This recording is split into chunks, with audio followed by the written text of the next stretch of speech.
Hi, this is Chris. This is Chris and I'm Betsy, and together we're As We Go. And today we're giving you a quick little, well, maybe not so quick, review of our water heater modification. Stay tuned.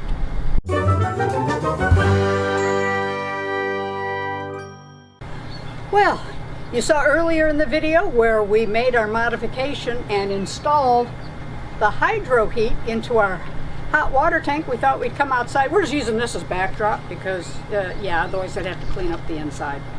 Anyway, here's kind of our review after using it for about 3 weeks now. So, installation. How would you rate installation? I would say fairly easy. You just have to be careful like anything else. Yeah. There's electrical wiring involved, but their diagram is pretty good. And so I'll mention that right now. If you are not comfortable doing electrical stuff, don't worry about doing this. It's worth paying someone to do it or whatever you feel comfortable with. Chris has done some electrical stuff before, so it's not a foreign animal. But totally, safety first. If it's not within your comfort level, don't do it, please. Kind of like when I cut my own hair and videoed it. You know, if you're not comfortable, don't do it. Anyway, back to the hot water heater. Installation pretty straightforward. They do include everything you need in the kit except what size drill? A 1/2 inch drill. So we did have to run out and buy a 1/2 inch drill. Once we got it installed and we're using it, we like it, we love it. We would give it, between the two of us, a 5 or 4 thumbs up or 5-star rating. We're very happy with how it performs, and we did it because this cool thing means we don't have to burn propane every time we want to heat our water. Some of the challenges we had was feeding this little red wire through the grommet and the 1/2 inch hole we had to put in.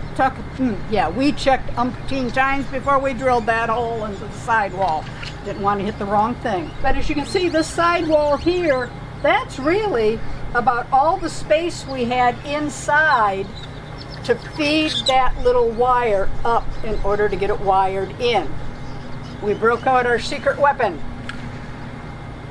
our little grabber that we bought a couple years ago to fish some stuff off the roof. But this just fit between the body of the water tank and the end of the cabinet, and we were able to grab that little wire and pull it through. Chris fed from the outside, I pulled from the inside. Yeah, RVs are not necessarily designed to make it comfortable to work on things. I have a couple of points about this. Here's a couple points from our installer. Yeah. The directions say you can go above where the propane pipe comes through, but I recommend not doing that. I would say it's better and you have more wire available to slack to the other side, is to go down right in this corner. Now this is an Atwood water heater. They're basically all very similar, all the Atwoods. The Suburbans I'm not familiar with, but they give you different bushings, different plugs for different water heaters. There's only 2 different types they give you. And every installation, I would say, is different because no 2 coaches are going to be the same. Right. One thing you have to do first is drain your water heater. Make sure it's cool. And then when you take out the plug on it, then what you would do is making sure the water is cooled down is you open up your safety valve, and that lets the water come out faster. And then once it's all out, then, well, of course, before you do that, on an Atwood, the electrical connection for the switch is right up in here. You just unhook that. It looks like an automotive connection, and then you shut your propane tank off for the extra safety. Okay. So he's talking about this little guy right here. Yeah, this little guy Put right. your hand down because then they can't see. Oh, okay. This guy. Yeah, right there here. There we go. And then let's see.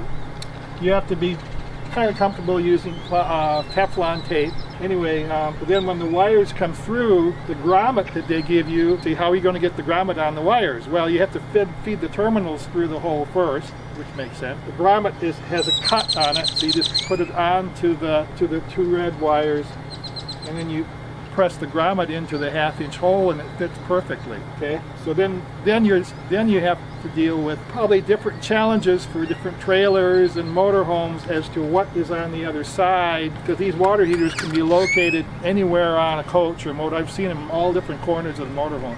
This one is actually located right in front of this galley sink. The drawers, there's side drawers on there.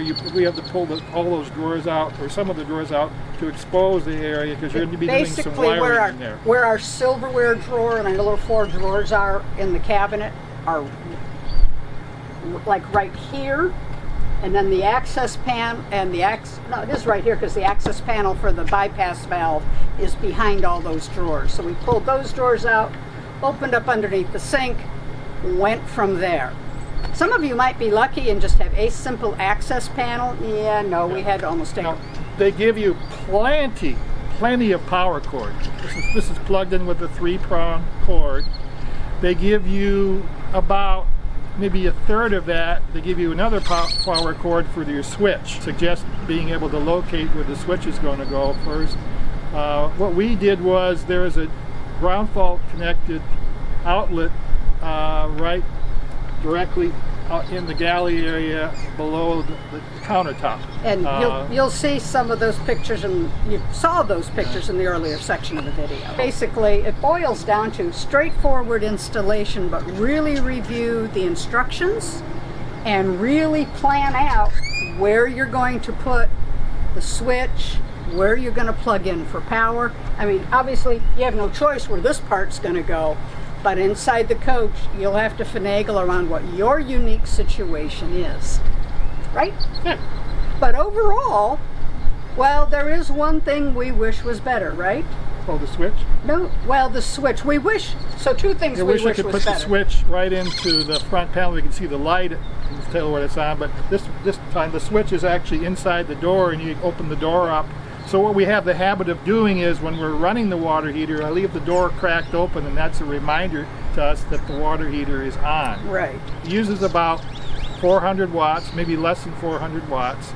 So you have to take that into account on especially if you have a 30 amp coach.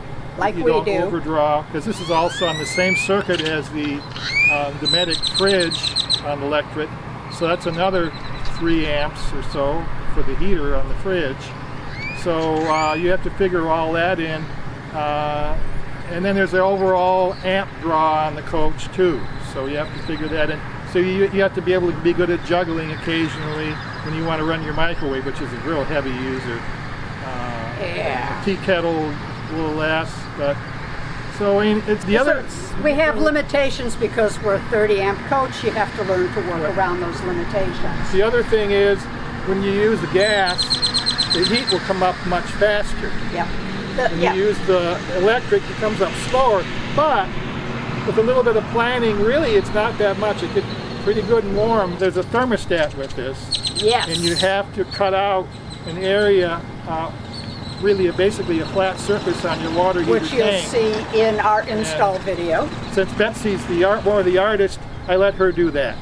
She was really good at making the right size square.